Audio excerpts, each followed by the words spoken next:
तो नायका का दिसंबर क्वार्टर का फाइनेंशियल रिजल्ट आ गया है और इसने मार्केट को नेगेटिवली बहुत ज़्यादा सरप्राइज़ किया है। अर्निंग्स में 41.92% का इसने नेगेटिव सरप्राइज़ किया और रेवेन्यू में 0.41% का इसने नेगेटिव सरप्राइज़ किया है। बट ये मार्केट को तो नेगेटिव सरप्राइज़ किया है, लेकिन इस पर जो है 22 एनालिस्ट लोगों ने इसको बाय रेटिंग दी है। और बाय रेटिंग क्यों दी है वो भी हम लोग एक बार डिस्कस करेंगे। अपना जो भी पैरामीटर है, फाइनेंशियल, फंडामेंटल, टेक्निकल और एफआईआई डीआई डेटा, सब कुछ हम लोग देखेंगे और वहाँ पे डिसाइड करेंगे कि क्या ये अभी बाइंग अपॉर्चुनिटी पे है या फिर अवॉइड में है। तो चलिए, सबसे पहले हम लोग वो एनालिस्ट जो हैं उन्होंने क्या कहा उस पर एक बार हम लोग ध्यान दे देते हैं। तो यहाँ पे नायका को FSN e commerce ventures limited के नाम से जाना जाता है और आज जो दिसंबर का रिजल्ट इसका आया है, उस उसमें इसने -2.43% का अपना शेयर का गिरावट दिखाया है। बट एनालिस्ट जो हैं 22 एनालिस्ट, यहाँ पे आपको दिख रहा है 22 एनालिस्ट ने इसको बाय रेटिंग दी है और टारगेट प्राइस भी बता दिया है कि ये 181.05 तक इसका जाना चाहिए। ठीक है, लेकिन अर्निंग्स इसमें मिस हुई है, मतलब जो मार्केट को सरप्राइज करते हैं वो मिक्स हुई है और ट्रेडिंग वॉल्यूम काफ़ी ज़्यादा हाई है और प्रॉफिटेबिलिटी जो वैल्यूएशन के हिसाब से है तो वो लो दिखा रहा है। चलिए, ये तो बात हो गई कि 22 एनालिस्ट ने अपने को बताया कि इसको बाय करना चाहिए। ठीक है, तो हम लोग सबसे पहले एक बार देख लेते हैं कि टेक्निकल एनालिसिस में ये क्या बताना चाह रहा है। तो सब टेक्निकल एनालिसिस में हम लोग सबसे पहले मंथली चार्ट पे जाएंगे और मंथली चार्ट पे हम लोग इसका सबसे पहले एनालिसिस करेंगे। बट एनालिसिस करने से पहले मेरी आपसे रिक्वेस्ट है, अगर आपको ये कंटेंट जो मैं बनाकर अपलोड कर रहा हूँ वो अगर आपको पसंद आ रहा है तो प्लीज़ इस चैनल को सब्सक्राइब करिए और लाइक्स, शेयर, और जिसको ज़्यादा ज़रूरत है इसको, जो मार्केट में लॉस कर रहे हैं, समझ नहीं पा रहे हैं, पैसा गँवाए जा रहे हैं, उसको प्लीज़ ये वीडियो ज़रूर शेयर करिएगा। चलिए, तो सबसे पहले हम लोग मंथली टाइम फ्रेम पे जाते हैं और मंथली टाइम फ्रेम पे अगर आप देखिए तो ये जब से लिस्टिंग हुआ है, लिस्टिंग के बाद से ये गिरता ही गया है, गिरता ही गया है, गिरता ही गया और अभी भी ये उठने की कोशिश तो किया, लेकिन फिर से ये अभी डाउन ट्रेंड में है। तो मंथली के हिसाब से तो अभी ये यहाँ पे कोई बाइंग अपॉर्चुनिटी तो नहीं दिखाई दे रही है। तो मंथली में तो हम लोगों ने देख लिया कि बाइंग अपॉर्चुनिटी नहीं दिखा रही है, बट हम लोग एक बार इसका क्या करते हैं, इसका एक बार मंथली में ही इसका रेजिस्टेंस देख लेते हैं कि रेजिस्टेंस या क्या शो कर रहा है। तो रेजिस्टेंस की बात करें तो मंथली में इसका रेजिस्टेंस 196.30 यानी 196 के आसपास इसका निकल के आ रहा है और इसका सपोर्ट अगर मंथली में हम लोग देखें तो मंथली में इसका जो सपोर्ट है जो कि सबसे लोवेस्ट है वो 115 निकल कर आ रहा है। तो हम लोगों ने मंथली में इसका रेजिस्टेंस एंड सपोर्ट दोनों यहाँ पे देख लिया है। चलिए, अब हम लोग इसका वीकली पे एक बार एनालिसिस करते हैं और वीकली पे देखते हैं कि क्या वीकली में कुछ ट्रेडिंग अपॉर्चुनिटी यहाँ पे बनकर निकल सामने आ रही है कि नहीं आ रही है। तो अगर मैं आपको यहाँ पे शो करूँ तो फिर आपको यहाँ पे, वैसे तो ये डाउन ट्रेंड में ही है, ठीक है, डाउन ट्रेंड में ही है और डाउन ट्रेंड में अक्सर हम लोग शेयर को अवॉइड करते हैं वहाँ पे बाय करने का।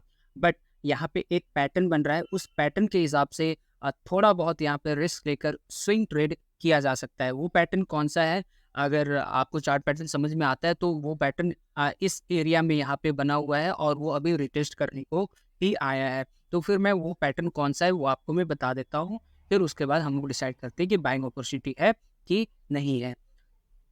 तो अगर आप पैटर्न यहाँ पे देखना चाहें तो पैटर्न में मैं आपको यहाँ पे दिखाना चाहता हूँ कि ये एक inverse head and shoulder pattern बनाया है। ठीक है, इन्वर्स हेड एंड शोल्डर कैसे, तो मार्केट नीचे गिरा, लेकिन नीचे गिरकर ये ऊपर गया, फिर ऊपर से फिर ये नीचे आया, फिर ऊपर गया, ठीक है, फिर नीचे गिरा, ठीक है, नीचे गिरा, फिर ऊपर गया, फिर से नीचे आया, फिर थोड़ा ऊपर, फिर नीचे, फिर थोड़ा ऊपर, फिर नीचे, फिर इसको ब्रेक किया और ब्रेक करने के बाद ऊपर गया और यहाँ पे ये रिटेस्ट करने को यहाँ पे आया है। तो अगर इसकी अगर हम लोग बात करें तो ये इन्वर्स हेड एंड शोल्डर बनाया हो और जब भी कोई भी स्टॉक्स में ऐसा पैटर्न बनता है, इन्वर्स हेड एंड शोल्डर बनता है, तो उसका चांसेस प्रोबेबिलिटी जो होती है वो काफ़ी इंक्रीज हो जाती है कि हो सकता है वो थोड़ा सा स्विंग मूव अप साइड के तरफ दे दे। तो क्या अभी वीकली टाइम फ्रेम देखने से ये कहा जा सकता है कि यहाँ पे ट्रेड ले लिया जाए?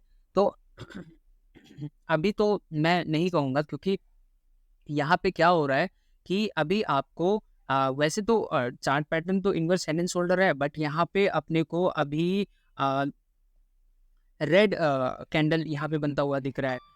तो जब तक यहाँ पे ग्रीन कैंडल ना बन जाए, मैं तो यहाँ पे अवॉइड करूँगा यहाँ पे ट्रेड लेने से पहले।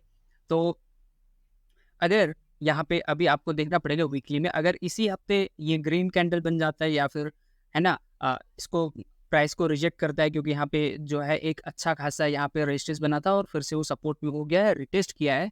तो अगर यहाँ पे ग्रीन कैंडल बन जाता है, इस हफ्ते बन जाता है, तो ऑफकोर्स ये बाइंग अपॉर्चुनिटी है। बट अगर इस हफ्ते नहीं बनता है और अगले हफ्ते जाके बनता है, तो वो भी एक अच्छा खासा बाइंग अपॉर्चुनिटी बन जाता है।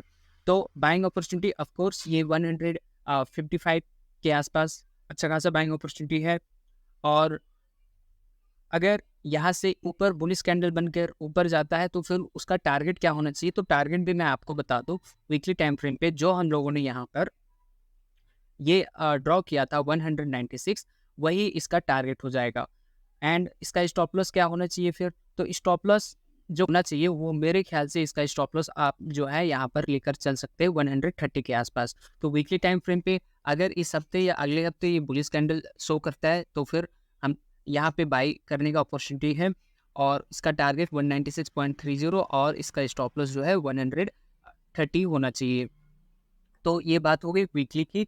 अब हम लोग देख लेते हैं एक बार डेली में, डेली में क्या अपने को ये बता रहा है। तो डेली की अगर हम लोग यहाँ पे बात करें, तो डेली में अगर हम लोग यहाँ पे बात करें, तो डेली में भी आपको एकदम नज़र ही आ रहा होगा कि यहाँ पे इसने जो है, यहाँ पे भी इसने क्या बनाया है, इसने इन्वर्स हेड एंड शोल्डर बनाया है। डेली में भी इसने इन्वर्स हेड एंड शोल्डर यहाँ पे बनाया है और इन्वर्स हेड एंड शोल्डर को इसने ब्रेक किया, फिर आकर यहाँ पे ये उसको रिटेस्ट कर रहा है। तो जब भी ऐसा मौका आता है कि आकर वो वहाँ पे रिटेस्ट करे, और अगर एक अच्छा खासा वहाँ पे बुलिश कैंडल वहाँ पे शो कर रहा है, तो फिर वहाँ पे ये अच्छा खासा अपॉर्चुनिटी अपने को सामने दिखाई देता है।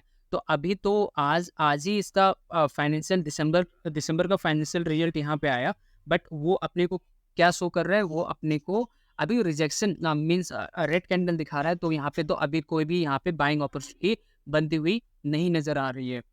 तो इन्वर्स हेड एंड शोल्डर यहाँ पे बना है। तो अगर यहाँ पे अगर कल दे दे अच्छा खासा बुलिश कैंडल अगर दे दे, अगर परसों बुलिश कैंडल, मतलब कहने का मतलब ये है कि जब तक ये बुलिश कैंडल नहीं देता है, या फिर जब तक बुलिश कैंडल मतलब ग्रीन कैंडल जब तक यहाँ पे शो नहीं करता है, मतलब यहाँ से आके यहाँ पे रिजेक्ट मीन्स यहाँ से आए और यहाँ पे सपोर्ट ले और ग्रीन कैंडल दे, तो ऑफकोर्स वो एक अच्छा खासा बाइंग पॉइंट होगा। और बाइंग पॉइंट वो होते ही हम लोग का फिर ये कहाँ तक जाना चाहिए, कहाँ तक अपना टारगेट रखना चाहिए डेली टाइम फ्रेम के हिसाब से। तो डेली टाइम फ्रेम के हिसाब से आपको जो एनालिस्ट लोगों ने बताया है वही मैं कहूँगा वही लेकर चलिए, ठीक है। तो 182 के आसपास आप अपना यहाँ पे टारगेट लेकर चलिए। और उसके बाद यहाँ पे इसका स्टॉप लॉस कितना होना चाहिए? तो स्टॉप लॉस सेम रखते हैं, 130 ही आपका क्या है डेली टाइम फ्रेम पे भी उसका स्टॉप लॉस होना चाहिए।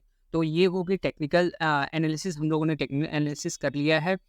अगर बुलिश कैंडल देता है, अगर ग्रीन कैंडल देता है 1-2 दिन में डेली टाइम फ्रेम पे, तो अच्छा खासा अपॉर्चुनिटी है बाइंग करने का। वीकली टाइम फ्रेम पे हम लोग को इस हफ्ते या फिर अगले हफ्ते तक वेट करना पड़ेगा, वहाँ पे बुलिश कैंडल का इंतजार करना पड़ेगा, तब वो भी एक अच्छा खासा स्विंग ट्रेडिंग के लिए अपॉर्चुनिटी बनता हुआ नजर आ रहा है।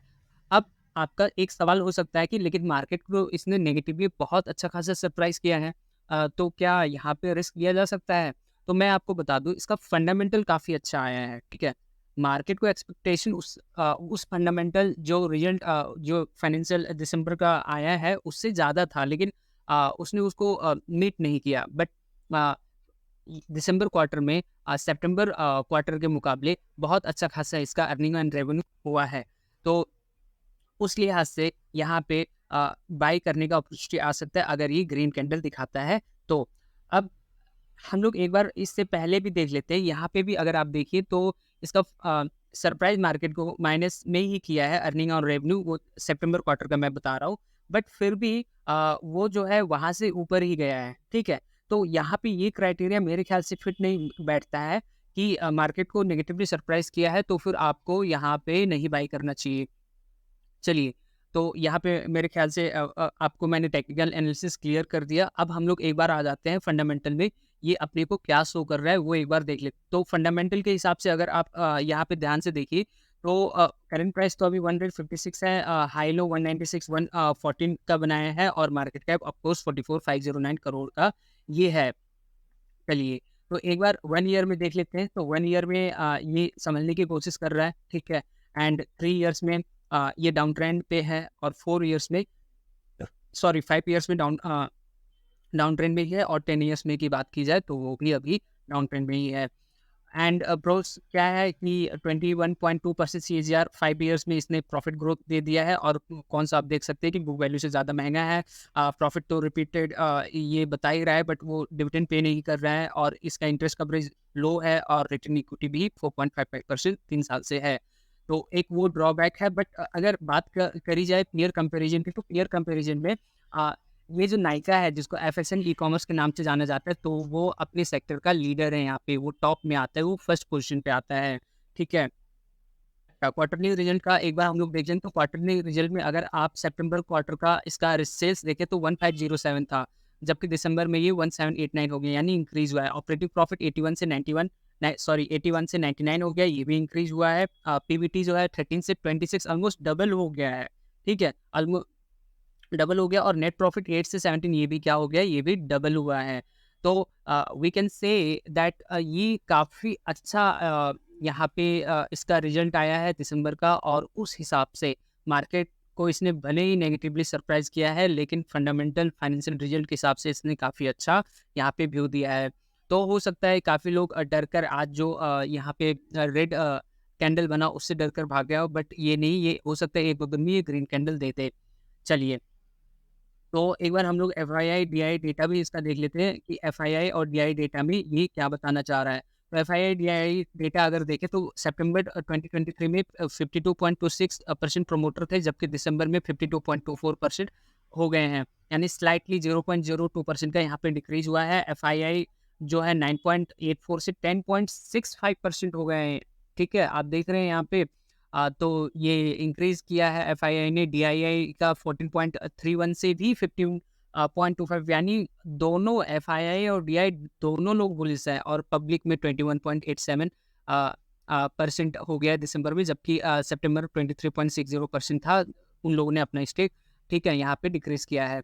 तो अगर ऐसे देखें तो फंडामेंटल फाइनेंशियल रिजल्ट काफ़ी अच्छा है दिसंबर क्वार्टर का। एफआईआई डीआई डेटा जमकर यहाँ पे खरीदारी कर रहे हैं, और अभी टेक्निकल के हिसाब से अपने को उतना एक ग्रीन कैंडल चाहिए। और अगर आप ज़्यादा रिस्क ले सकते हैं, ठीक है, एनालिसिस आपका अच्छा है, तो फिर आप अभी भी इसको बाय कर चल सकते हैं। टेक्निकल एनालिसिस में थोड़ा-सा ग्रीन का वेट करिए, और फिर वहाँ से आप अपना जो भी है बाइंग अपॉर्चुनिटी वहाँ से आप देख सकते हैं। तो ये था नायका का कंप्लीट एनालिसिस। होप सो आपको ये पसंद आया होगा, और ध्यान रहे ये मेरा एनालिसिस है, मेरा एनालिसिस गलत भी हो सकता है, आपका एनालिसिस यहाँ पे डिफरेंट हो सकता है। एंड लास्ट, मैं कोई सेबी एडवाइज़र नहीं हूँ। सो यहाँ पे आपको सोच कर समझ कर अपना पैसा इन्वेस्ट करना है या ट्रेड में लगाना है। किसी एक शेयर पे सारा पैसा मत लगा दीजिएगा, पोर्टफोलियो को डाइवर्सिफाई करते चलिए, और अपना रिस्क मैनेज करते चलिए, ठीक है। इसी के सहारे ही हम लोग क्या कर सकते हैं, यहाँ पे अपना एग्जिस्टेंस दिखा सकते हैं। अगर वीडियो आपको काफ़ी अच्छा लग रहा है तो प्लीज़ इसको लाइक करिए, शेयर करिए, सब्सक्राइब करिए। आपने इतना समय दिया उसके लिए थैंक यू वेरी मच।